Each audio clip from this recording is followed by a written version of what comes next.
Giorgio Polegato, intelligenza artificiale e droni, il futuro è già qui quindi. Sì, credo che sia il posto ideale oggi per parlare di questa nuova tecnologia che dobbiamo assolutamente usare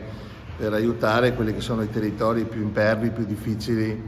da lavorare, che sono i nostri ciglioni del Conegliano Valdobbiadene. Perciò questa è sicuramente l'occasione per andare a fondo di questa opportunità che abbiamo. È stato deliberizzato da poco l'utilizzo, ma ci sono ancora chiaramente delle situazioni da chiarire per mettere in condizione i nostri produttori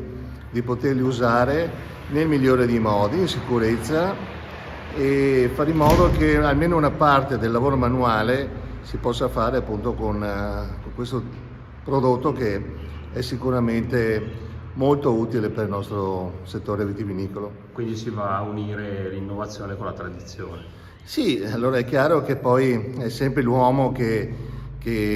gestisce questo mezzo, però pensare appunto di togliere almeno una buona metà del lavoro manuale che viene fatto nelle nostre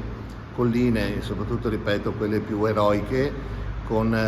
riducendo quel lavoro di quei 15-18 trattamenti che si possono fare tutti gli anni e farlo con un mezzo che oggi sicuramente ha la potenzialità per farlo, credo che sia assolutamente un qualcosa da